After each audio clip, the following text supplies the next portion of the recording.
The Indianapolis Colts made some massive additions this offseason, upgrading their secondary with Charvarius Ward and Camryn Bynum. We're going to talk about why that's so elite. Let's get to it.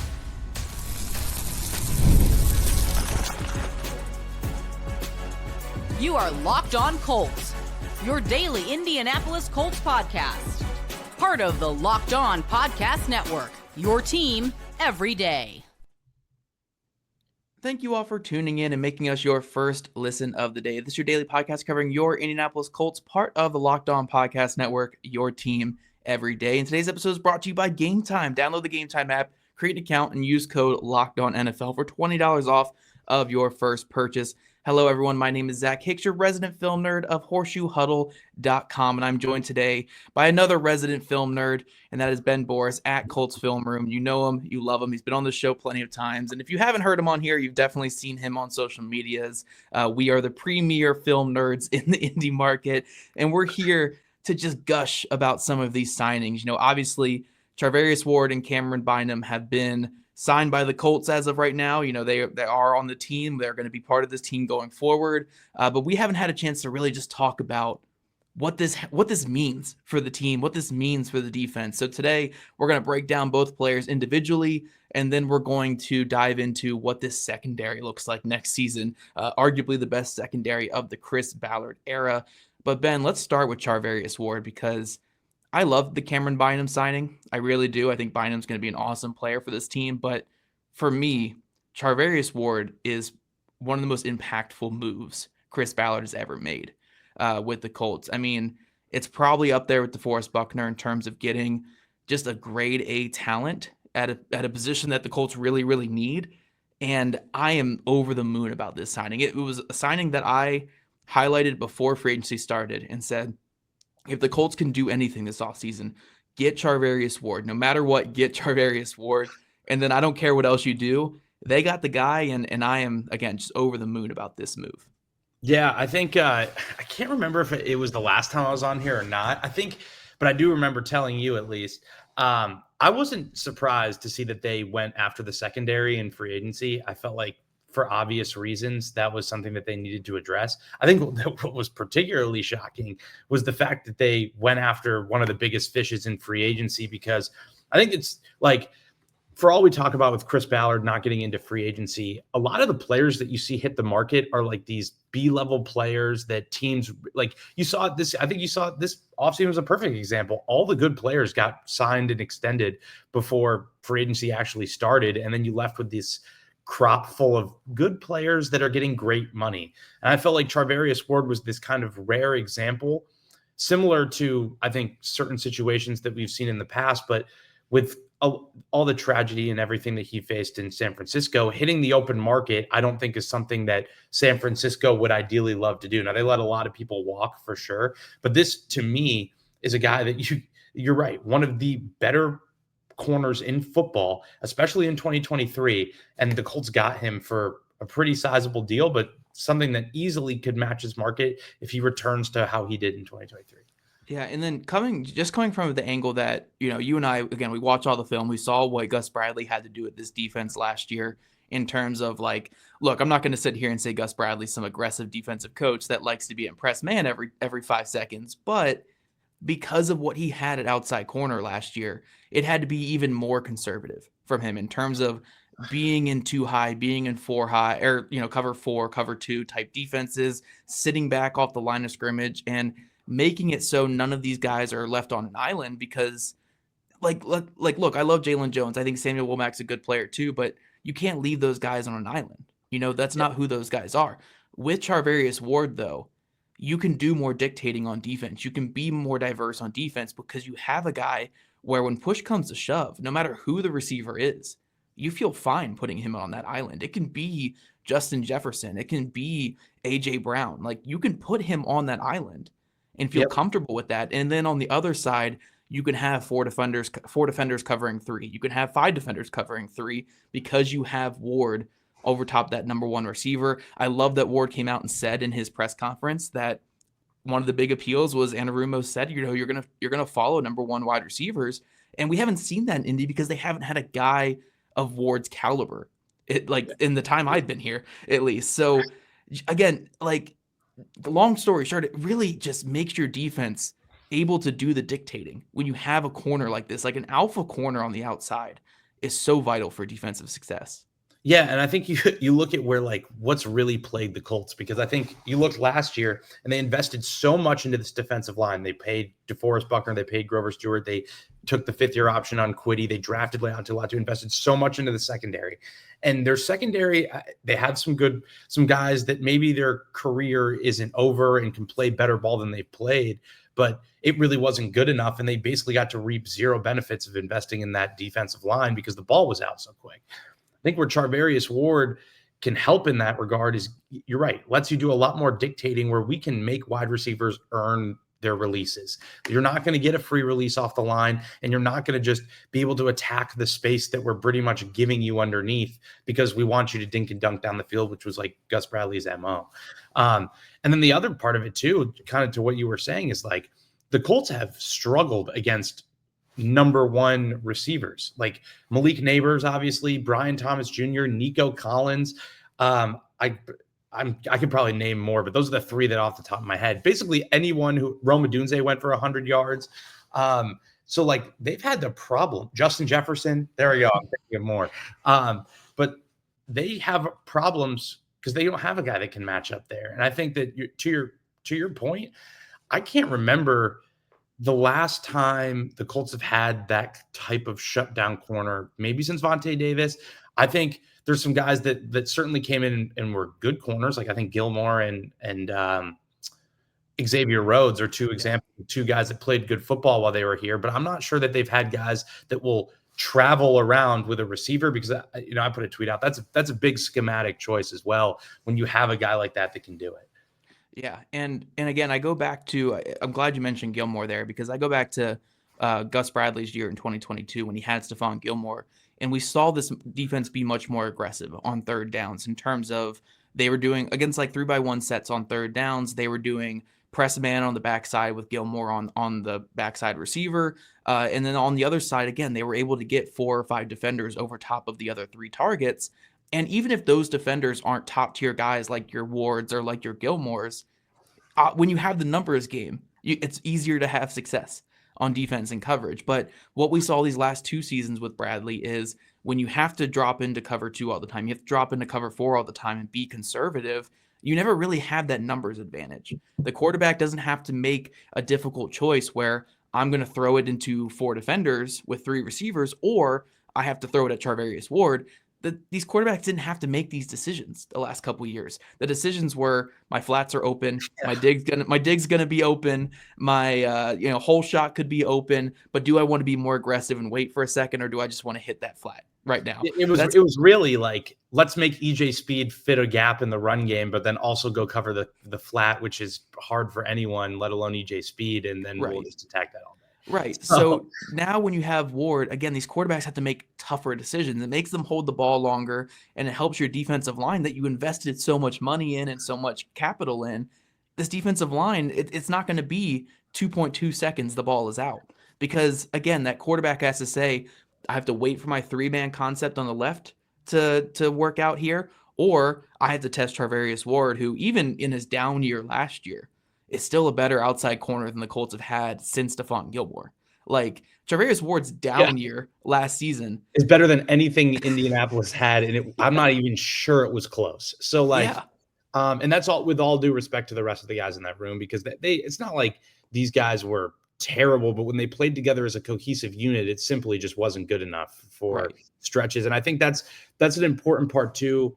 That's probably worth noting as well, is like there's so much chemistry in a secondary that, like, I think when Lou Anarumo got announced, we kind of talked about it, but you just want to see that steady improvement. Like if they get the Texans week 1 and get diced up, that's not going to particularly surprise me, because despite the talent in that room, but with the Colts, like last year, it was never up. It was just down, and then it didn't go up at all. So like, just kind of having a guy like Ward that can just shut that down in the first place. These just like easy matchups that the Colts just kept taking advantage of, because you're right. We can talk about 3-by-1 formations. We can talk about like FIB. We can talk about the quads, but at the end of the day, like it's a matchup league. If you have a guy that cannot cover the guy standing in front of him and you can't win that individual matchup, that's exactly the conversations that are having on the sideline and during an NFL game. And they're just going to attack that over and over and make you stop.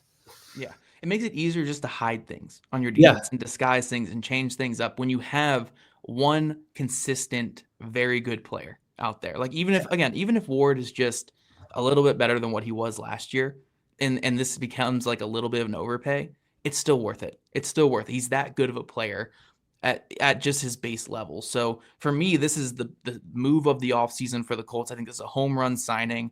And I don't see, I mean, again, this might be the kiss of death, but I don't see many avenues for this not to work out for the Colts. I think at the end of the day, they're still upgrading this cornerback room and getting a legit playmaker on the outside. So Charvarius Ward, absolute home run, A+ signing. Coming up, we're going to talk about Camryn Bynum, which has been a little bit of a mixed bag in terms of reactions from analysts and from fans, but I'm pretty intrigued by this move, and I think Ben and I are going to have some fun things to talk about with that one.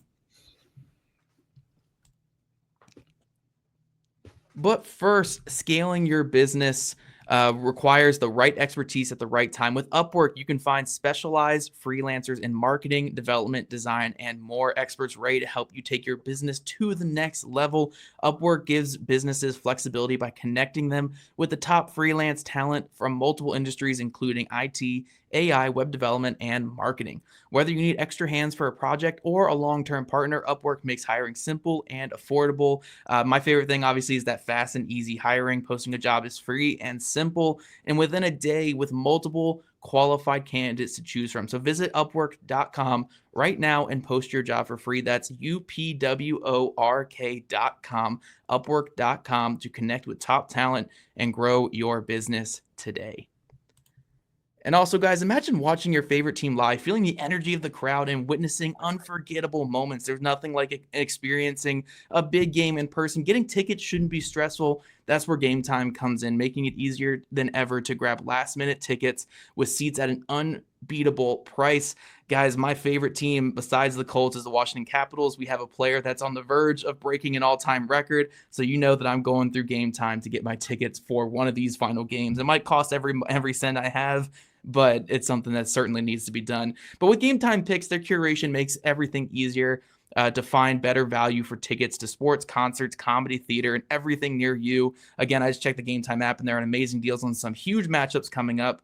The lowest price guarantee, or Gametime will credit you 110% of the difference, is obviously one of the biggest things they have. And also, you just get that peace of mind. With seat views before you buy, there's no surprise fees and the lowest price guarantee, so you can book with total confidence. So take the guesswork out of buying tickets with Gametime. Download the Gametime app, create an account, and use code LOCKEDONNFL for $20 off your first purchase. That's LOCKEDON NFL for $20 off.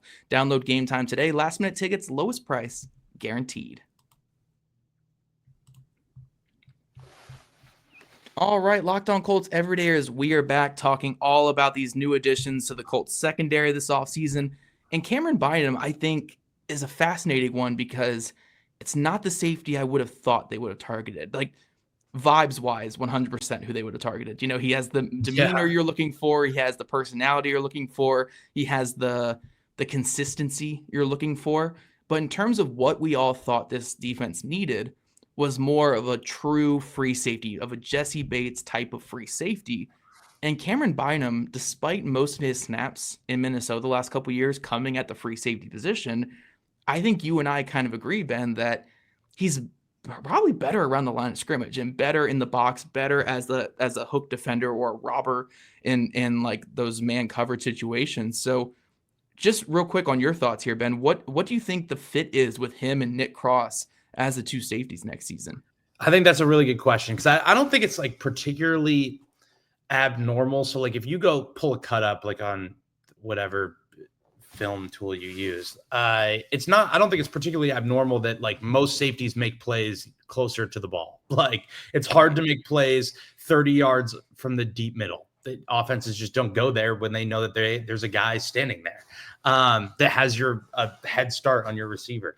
But it is interesting to say that I don't think that he would have been like the prototype. Like I think there was other safeties on the market that you probably could have said this guy patrols the deep middle a little bit better. I think they will ultimately be in a situation where Cam will, because the Lou Anarumo defense is going to play a lot of the cover three match, all that kind of stuff. That's going to be up their base calls and sub personnel, so like nickel defense. That's typically what they're going to call. And then off that, they will do the quarters, the quarter, half, quarter, cover one, all that kind of stuff. I think that ultimately they're going to look for Cam to play that deep middle more often than not, because Nick Cross is the better tackler of the two, in the sense that Cam's a great tackler, but he's more of like the open field tackler. Like he'll bring a wide receiver down. I don't necessarily want him in the mix the way that Cross does, where like he will take on running backs at the point of attack. And I don't think that's necessarily Cam's game. So it'll be interesting, but I also do think that you're going to see, I think the writing is on the wall for them to play a little bit more quarters than they have in the past, more middle field open coverages where they're both kind of patrolling half the field. I think that's where Nick Cross has definitely made some plays back there as well. So that's kind of what I'm thinking that they're going to lean more into. But I think they'll seamlessly fit, just because I think Lou really is so adaptable, where it's not like you're trying to mold it into like a Gus Bradley system where it feels like you have this defined piece that you have to go find. But you're right. I do agree that they have probably more similar traits than different. Yeah, and it was really interesting. I was actually trying to lead you into like that quarters question, which is, do we think that this becomes more of a too high type system next year because of these two safeties, where they're maybe better in like the half field, the deep halves, than they are as the deep center fielder? But one thing I'm really intrigued by this with these two safeties is it does open up the avenue for more disguise. And just more late rotations. I mean, we saw Kenny rotate late to safety in some looks last year and in years past with Gus Bradley. So now you have, obviously your two safeties that can thrive around the line of scrimmage. They can both play deep when needed. And then obviously you can throw in like the Kenny flipping back and have both of them come up, obviously and play in underneath zones. Lou Anarumo had, especially if you go watch like the 2021 seasons, like he had some of the most filthy coverage rotations I have seen. Like it was really like impressive. It's almost like positionless defense.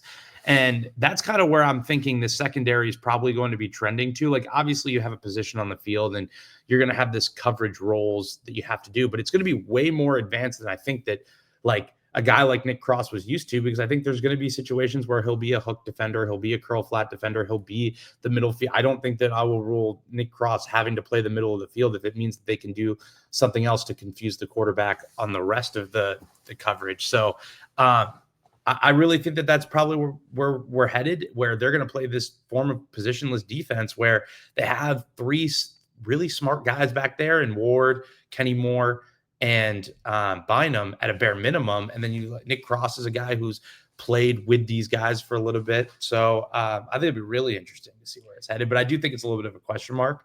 Just my guess. Yeah. And I think another really cool wrinkle to this is, if I really had to pick out where Nick Cross's biggest struggles were last season, it really came down to when he had to be put in man coverage situations against tight ends or running backs or slot receivers. That's where we saw a lot of his concerns as a coverage type defender. Like I thought as a deep zone guy, he was fine at times. Like it wasn't plays back there. Made some big time plays. The Jaguars interception was one that comes to mind. Like he can make some plays. Off quarters. Right. Yep. Exactly. So I do think he can make some plays back there. So I wonder if a move like this, again, you can't be too rigid or teams will catch on, but when the Colts do go to those man situations where a safety has to come down and cover a slot, or a safety has to come down and cover a tight end, you have a guy like Bynum, who's a former cornerback who is just more comfortable being in those situations. So while when the signing first was announced, I didn't absolutely love it in terms of like fit wise. You don't have a prototypical free and a prototypical strong, but when you have two safeties that can kind of both do both things, like for lack of better terms there, like it does help you with disguise. It helps you with having two safeties that can both tackle and fit against the run if need be, who can bring down pass catchers the second they catch the ball. So I do like the really potential. Nice open field tackles. Yeah. And I think for me, like I had that same thought. I think what I was thinking is like 4 years, 60 million, like 15 APY for a safety, and who had 3 interceptions, 2 of which were pretty bad overthrows. Yes. That's just the fact. So the one thing that I do like about the signing, I will say, is Cam's still only 26. He's still very young. I think that this could be a contract as well where we think this guy has better football than he's played. And he's played in a really, really good defense with some really talented people. But I think the whole idea is like, this is clearly a safety they identified because I would imagine, I think both of us would have thought Javon Holland, if they were going to make a big splash, that was the route that they would go. I'm sure they had their reasons for it, and I'm sure they had really, really good reasons for it because they weren't afraid to throw around that kind of money for the safety. So I think my thought is it's going to be up to Lou Anarumo to figure out where to put these guys. I do think Cam's like a guy. I don't think Cam's by any means a liability in the middle of the deep middle. I don't think he's really a liability anywhere. He went through some periods where he shut down parts of the field. I just think that when he was playing in these, particularly some of these like cover 3 invert Tampa 2 things where he's playing as the middle runner, like he was shutting down, like you just couldn't throw at him for stretches. So it'll be really interesting. But I think overall, and this goes back a little bit to Ward as well, this secondary is going to have to learn to do different things because when you travel a receiver, that someone has to take his spot that he just took essentially. So it's going to create a lot more stress on these guys to learn different coverage roles, but also a lot of flexibility for tricking a quarterback as well. Yeah, no, 100%. But at the end of the day, I think with Bynum, you get a high floor type player where even if this is an overpay, it's still better than anyone else they would have had at safety this next season. And also, I like the culture fit. He just seems like a good vibes guy, a good hardworking leader, a guy who had to grind up from being a college corner, a day 3 pick to being a starting safety worth this type of contract. So while I'm not saying this is a home run like Charvarius Ward, I like the fit. I like the potential of what he can do. And ultimately, it makes your secondary better. So I'm not going to complain too much. But coming up, guys, we're going to go more on the macro side of this thing. We're going to look at the entire secondary and talk about what these 2 signings really mean for the rest of the secondary group in general. The NCAA tournament is here, and so is the Bracket Breakdown. Locked On Podcast Network and Amazon Fire TV channels are teaming up to deliver NCAA tournament coverage like never before. Watch studio shows featuring former players and Locked On's local experts as they guide you through every upset, buzzer beater, and bracket matchup. Stream it all for free on Amazon Fire TV channel. Search Bracket Breakdown to see it all for free. It's your team every day.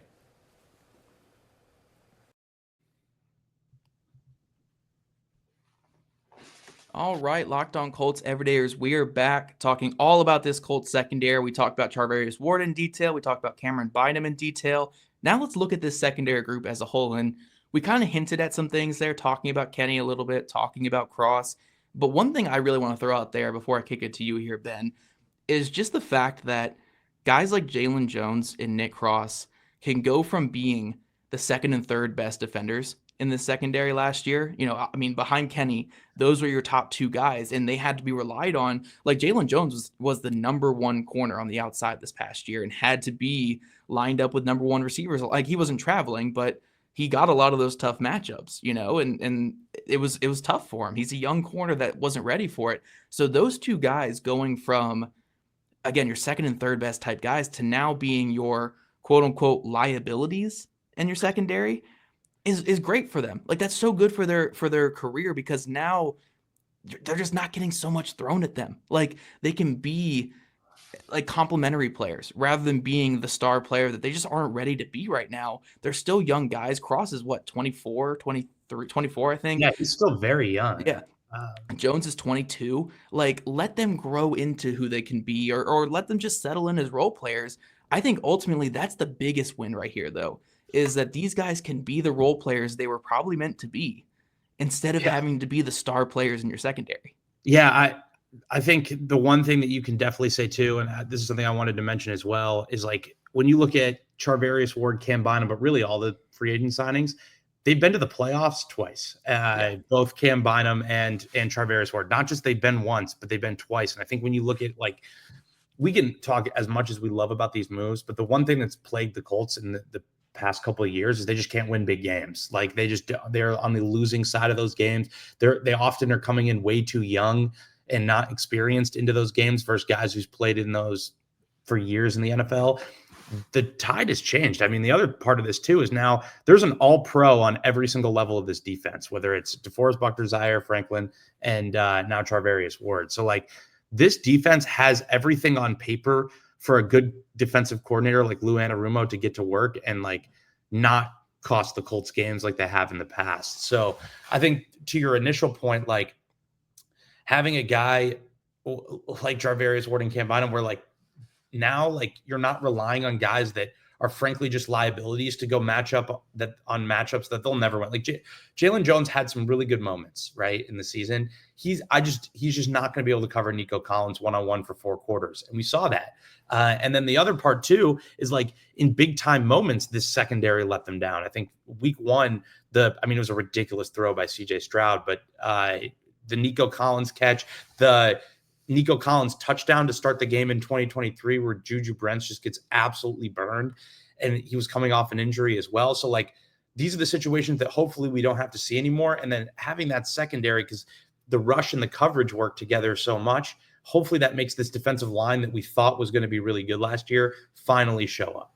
Yeah. And just going even more schematically, I know this is an audio form podcast, so we're not going to go to break down with film or anything like that. But, you know, when I think of like Jalen Jones, for instance, like he is at his best when he can be physical at the line real quick, get to his spot, and then crash downhill, especially on in-breaking routes. Like those like deep in-breaking routes, he is the king of killing slants and killing in-breakers. He's so good at those. And when you can be like that backside corner, or you can be like the off-man corner, you know, if we're going like the 3-by-1 type stuff, Ward will be in press on the one side, and then Jones will be on off with a lot of the help defense that way.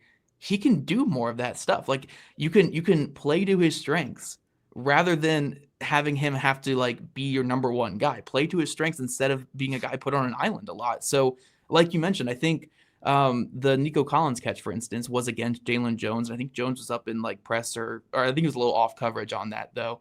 It's not like it was bad coverage there. It was fantastic coverage. It just like, I think the difference between a good corner or an okay corner like Jalen Jones and then a really good corner is they find a way to break that ball up. That's so he won't be put in those situations next season because you have Charvarius Ward. So again, it makes Jalen Jones better. It makes Nick Cross better, where he doesn't have to be everything at safety this next season. It's not, if he misses a tackle, it becomes a 50-yard touchdown because a player like Bynum is a consistent tackler behind him. And again, you can have the rotations. You can get him out of those man situations that he struggled with last year and have Bynum in more of those. So I think ultimately it just makes those two players so much better. And then obviously it frees up Kenny to do more blitzing and to do more of what makes Kenny so special, which is just be this incredible ball hawk that can play around the line of scrimmage and you know, peel off of late blitzes and jump into zones. Like it allows Kenny to be Kenny, you know, which is, and that's like the biggest thing.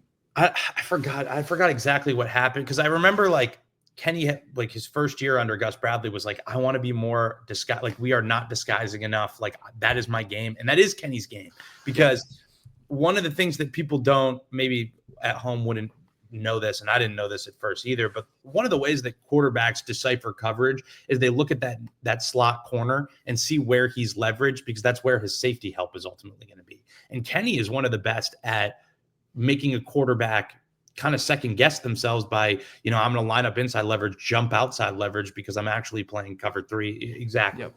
So I think that the disguise element of this defense is going to be awesome. I think the other part is that a lot of the things that we've complained about, because they can do more of these disguise, will put a little bit of the less stress on maybe like a Zaire Franklin or an EJ Speed, who people were saying, you know, aren't the best coverage linebackers. Well, now they have more defined zone drops, as opposed to like an offense knows the space and where you're going to be. So now I know where to attack it. Whereas, what I thought this was going to be, it's not that anymore. So even though, you know, Zaire Franklin might not be the best at getting to his drop or whatever, it doesn't really matter as much, because the quarterback has to take an extra second to think about what the defense is doing.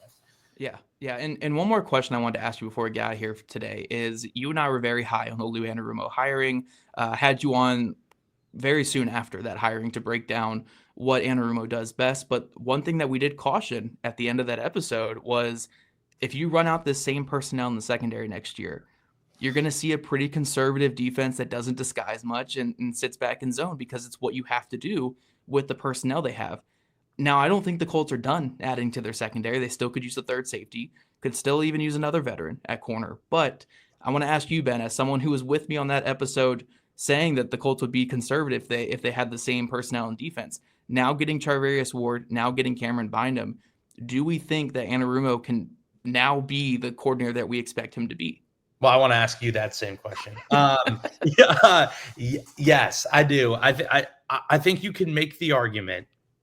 I don't think this is too crazy to say this, that, well, the Colts talent on paper right now definitely clears most of Lou Anarumo's defenses in Cincinnati, especially the ones that struggled. Yeah. You could put it up there. Now, I don't think that they have a guy who's proven themselves right now as it stands today to say that they're the Jesse Bates of this defense, and they don't have an edge rusher to the caliber of Trey Hendrickson. But they are as well-rounded as it gets for a defense. There's not like, yes, they could use another linebacker. Yes, they could use probably an additional corner because they have, I'm not sure right now if you told me who the dime personnel is right now, meaning like another DB on top of 3 corners, 2 safeties. I'm not sure who that guy would be in both safety and corner. I'm not sure if they are sold on Rodney Thomas as that third safety. I would maybe imagine not. I'm not sure if Corey Ballantyne, my thought was it was more of a gunner signing for special teams. Maybe he actually is going to come in and compete at outside corner. I think that would be certainly the expectation. So it'll be really interesting. I don't think they're done, and I wouldn't be surprised if they take another DB, maybe at day 3 in this draft. But I want to ask you the same question because I think we're getting way closer than we were when I last came on. Yeah, I think they are at a good spot with this secondary in terms of like, yes, you can finally be like, I'm finally past the threshold where I can say, good, now Lou can be Lou this next season. Because I do think a lot of roster makeup does determine the type of defense you're going to have, especially when you have a guy like Lou Anarumo. Because again, if you give him Jalen Jones and Sam Womack as his outside corners, there's not much you can do to disguise. Because they have to get into position because they're just not good enough to be out of position and still make a play. Right. Right. So now you add a guy like Ward on the outside, where at the end of the day, that number 1 wide receiver is going to have a top corner on them. So no matter what you're doing, Ward is going to be right there. He's going to be somewhere in that vicinity, and he's going to be in the right spot, and he's going to get his eyes back on the ball. You have another safety like Bynum, who's a consistent tackler, a consistent player, consistent leader, smart player, a versatile player. Like, I think those are such big additions to where, yes, Lou Anarumo can be Lou Anarumo. Now, this is not a perfect defense. I'm not going to sit here and say this is a top 10 defense or anything like that. They still need to keep adding to the trenches. They still need another linebacker, probably still a third safety. But this is so much better than what it was last year. Like, even if Ward and Bynum are letdowns by our expectations, the floor that they have as players is so much higher than what the Colts had last year. Yeah, that their defense is still capable of doing the disguise and doing the multiple things that we want Lou Anarumo to do. So I'm going to say yes as well. I think with what they've done in the secondary so far this offseason, they can let Lou be Lou. And that's all I asked. That's all I asked going into free agency. Like, let Lou be Lou, and I think they can next year. And I don't think it's crazy to say if they had to play a game today, they couldn't. Like, if they would have to really bet on Jalen Carlisle to be that second linebacker, but they really could. And that's something that I don't think that you could say about past Chris Ballard units. So like it took 2 really solid, 1 elite and 1 really solid addition for me to totally change my mind about this defense from a personnel perspective. But that's like really was their Achilles heel all year. So I think it'll be very interesting to see how it plays out. But I think the Colts are really setting up for an identity where they're going to play really good defense and run the ball. Yes. Yeah. I definitely think that's coming this next season. But you guys let us know in the comment section below what you think of the signings of Charvarius Ward and Camryn Bynum. Obviously, Ben and I are over the moons about these signings. And just as film nerds, thankfully, we don't have to watch these corners be 20 miles off the ball just to not get beat deep. We have a number 1 corner. We have a versatile safety. I think this is going to be a fun season upcoming on defense for the Colts. But we do want to thank you guys for making Locked On Colts your first listen today. Now, for your second listen, check out Locked On NFL Draft with Damian Parson and Keith Sanchez. Find Locked On NFL Draft on YouTube or wherever you listen to your podcast. And if you guys don't already, make sure you're following at Locked On Colts, at Jake Arthur NFL, at Zach Hicks2, and at Colts Film Room, all on social media there. Also, subscribe to us on YouTube or wherever you listen to your podcast. We love your guys' ratings and reviews, and we'll catch you guys back here tomorrow afternoon.